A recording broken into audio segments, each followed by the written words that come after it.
আপনার তো বিচার শুরু হয়ে গেল। ও আর কি করবো, এটা তো করবেই। আপনি কিভাবে ফেস করবেন এখন?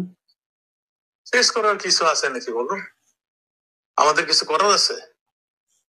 আমাদের কোনো কেউ উকিল যেতে দিচ্ছে না, আমাদের কিছু করতে দিচ্ছে না। ওদের নিজেদের সুশীল মনির জুনিয়র একজনকে দিয়ে দিয়েছে, তো কাজেই আর যে আপনার আইজিপি, আপনাদের আইজিপি যে রাজসাক্ষী হলো আপনাদের বিরুদ্ধে, এটা কি? হয়েছে, এখন হয়েছে, তো আর কিছু করার নেই। যার যার যান বাঁচাইতে হয়েছে, সেটা কি আছে। অস্ট্রেলিয়া থেকে জি জি ভাইয়া বলুন। একটা রিপোর্ট বেরিয়েছে, এটা বিদেশি গণমাধ্যমকে উদ্ধৃত করে। ওইখানে বলা হয়েছে তারা একটা রেকর্ডিং পেয়েছে, যেটাতে বলা হচ্ছে প্রধানমন্ত্রী শেখ হাসিনা মারণাস্ত্র ব্যবহারের অনুমতি দিয়েছিলেন, নির্দেশ দিয়েছিলেন আন্দোলন দমনের ব্যাপারে। আপনি স্বরাষ্ট্রমন্ত্রী হিসেবে উনি আইন শৃঙ্খলা বাহিনীকে 16 জুলাইয়ের পরে আইন শৃঙ্খলা বাহিনীকে নির্দেশ দিয়েছিলেন আন্দোলন দমন করার জন্য, মারণাস্ত্র ব্যবহারের জন্য। এটা প্রধানমন্ত্রীকে বলতে হয় না, একটা গাইড বুক আছে। পুলিশের যখন ইসে যায়, সারদা ট্রেনিং এ যায়, তখনই তাদের শিখিয়ে দেওয়া হয় বম কিভাবে কন্ট্রোল করতে হবে, কখন কি করতে হবে। পুলিশ মানুষ মারার জন্য না, পুলিশকে রক্ষা করার, মানুষ রক্ষা করার জন্য করে। কিন্তু তার যখন ইসে চলে আসে সম্পদ রক্ষা কিংবা তার জীবন রক্ষা, তখন তারা গুলি করে। এটা পুলিশ আপনার আমাদের যে পুলিশের ইটা নিয়ম শৃঙ্খলা বইটা, ওইটা আপনি গেলেই পরে দেখতে পাবেন। আর প্রধানমন্ত্রীকে বলতে তো হবে না, এটা তো পুলিশ অটোমেটিক করে। আর প্রধানমন্ত্রী এই ধরনের নির্দেশ দিয়েছে বলে আমি শুনি। মানে আপনি বলতে চাচ্ছেন এটা পুলিশের কাছে এমনি নির্দেশ আছে? আমার মাধ্যমে কোনো নির্দেশনা তিনি দেননি, আমি শুনিও নাই। মানে এমন কোন নির্দেশ দিলে হয়তো স্বরাষ্ট্রমন্ত্রীর মাধ্যমেই দেওয়ার কথা ছিল, তাই তো? সাধারণত তাই হয়, কিন্তু উনি সরাসরিও মানে সবার সঙ্গে কথা বলতেন। কিন্তু আমাকে আইজিপি সাহেব কিংবা কেউ এসে আমাকে বলেননি যে উনি নির্দেশ দিয়েছেন। এবং রিপোর্টে বলা হয়েছে তাদের কোন একটা বিশ্বস্ত সূত্র পুলিশের, তারা বলেছে জুলাইয়ের অত তারিখে এই নির্দেশটা দেয়া হয়। আমি শুনিনি, এখন আমার শোনা জানার অজান্তে যদি কিছু হয়ে থাকে সেটা ওইখানে বলা হচ্ছে তারা ওনার কণ্ঠস্বর পরীক্ষার মাধ্যমে নিশ্চিত হয়েছে বিষয়টা। এখন দেখেন কণ্ঠস্বর, এই আর্টিফিশিয়াল ইন্টেলিজেন্স এত স্ট্রং হয়েছে, এগুলো ম্যাচ করে ফেলে। তো আপনি তো সবই জানেন, আপনি অস্ট্রেলিয়ার সাংবাদিকতা করছেন, সবই জানেন। এখন আমি আমি সম্বন্ধে অজ্ঞ, আমি সঠিক জানি না। এখানে আওয়ামী লীগের একজন মুখপাত্রের কথা উল্লেখ করা হয়েছে, নাম বলা হয় নাই। আওয়ামী লীগের মুখপাত্রটা আসলে কে? আমি জানি না। অনেক কিছু তো সাজাচ্ছেন তারা, অনেক মিথ্যাচার করছেন, অনেক কিছু বলছেন যেগুলির সঙ্গে বাস্তবতার কোনো মিল নেই। এবং বিচারের সাথে জড়িত যে বিদেশি পরামর্শক, তিনি বলেছেন এই প্রমাণটা তাদের বিচারে হেল্প করবে, তাদেরকে সাহায্য করবে। এই ধরনের যদি হয়ে থাকে তাহলে তো বিচার কার্যে তার হেল্প করবেই। কিন্তু আমি তো আবারও বলছি যে আমার জানা নেই এই সমস্ত সময়। তা আপনারা এটার কোনো প্রতিবাদ পাঠাবেন ওই বিদেশি সংবাদ মাধ্যমের কাছে? এটা আমাদের আওয়ামী লীগের যে ইসে আছেন, তিনি নিশ্চয়ই পাঠাবেন। আমি নানাক সাহেবকে বলবো যে উনি কথা বলবো। আপনি নানাক সাহেবের সঙ্গে সরাসরি কথা বলেন দেখেন। আপনার তো বিচার শুরু হয়ে গেল। আর কি করবো, এটা তো করবেই। আপনি কিভাবে ফেস করবেন এখন? ফেস করার কিছু আছে নাকি বলুন? আমাদের কিছু করার আছে? আমাদের কোনো কেউ উকিল যেতে দিচ্ছে না, আমাদের কিছু করতে দিচ্ছে না। ওদের নিজেদের সুশীল মনির জুনিয়র একজনকে দিয়ে দিয়েছে, তো কাজেই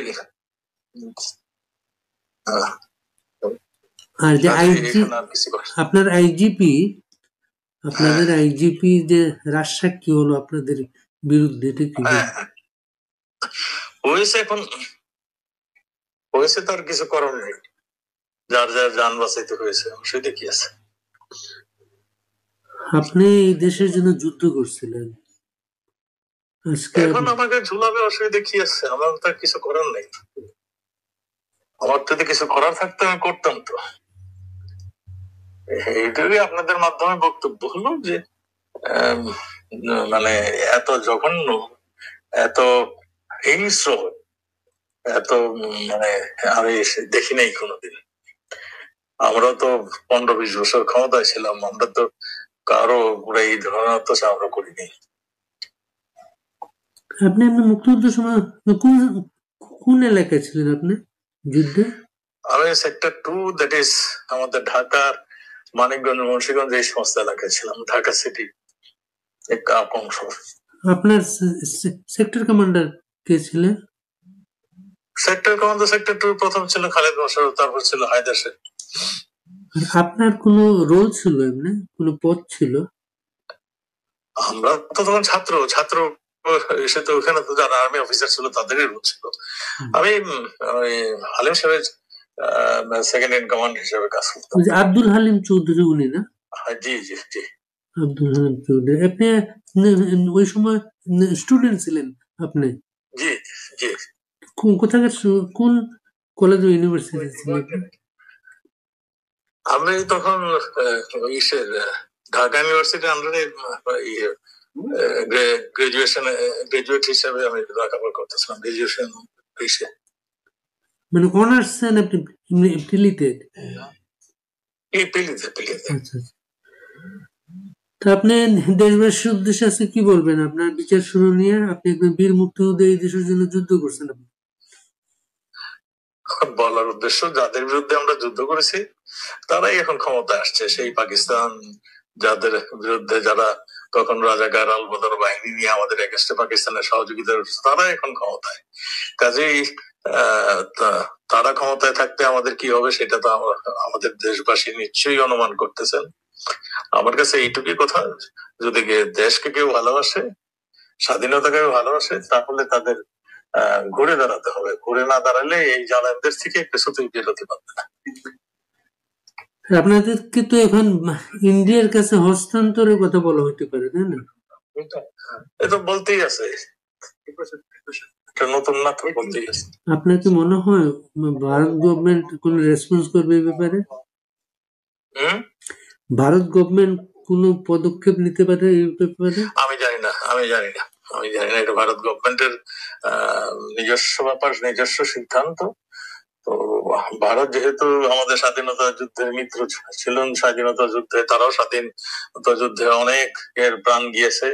ভারতের সোলজার প্রায় কয়েক সহস্র প্রাণ গিয়েছে। কাজেই তারা মুক্তিযুদ্ধের পক্ষের সঙ্গেই থাকবে। তাহলে আপনি বলছেন যে অপরাধের কথা বলা হচ্ছে, এই অপরাধের জন্য আপনি কোনোভাবে দায়ী না, বা এই ব্যাপারে আপনি? আমি অবশ্যই কোনো দায়ী না। এখানে যারা মানে পুলিশকে হত্যা করছিল, থানা লুট করছিল, মানে তো পুলিশের তো একটা সিআরপিসি আছে, সিআরপিসি অনুযায়ী পুলিশ কাজ করে। প্রথম হুইসেল বাজায়, তারপরে লাঠি চার্জ করে, তারপরে গরম পানি মারে, তারপরে সাউন্ড গ্রেনেড মারে, তারপরে রাবার বুলেট মারে, তারপরে ফাইনালি একদম যখন জীবন রক্ষা, সম্পদ রক্ষার জন্য ফাইনালি এইটা ব্যবহার করে। এখানে তো পুলিশ মারা গেছে, এখানে সাধারণ পাবলিক মারা গেছে, এখানে শুধু সেই ছাত্ররা মারা গেছে নাকি? এখানে অনেক মারা গেছে, আমাদের আওয়ামী লীগের লোক মারা গেছে। এখানে 5 তারিখের পরে থেকে 15 তারিখ পর্যন্ত একটা নৃশংস হত্যাকাণ্ড হয়েছে, সেগুলো তো অনেক মারা গেছে। তো এই সবকিছু তো অ্যাকাউন্টে আনতে হবে। আপনি ভালো থাকবেন স্যার। জি জি, থ্যাংক ইউ। আপনি ভালো থাকবেন।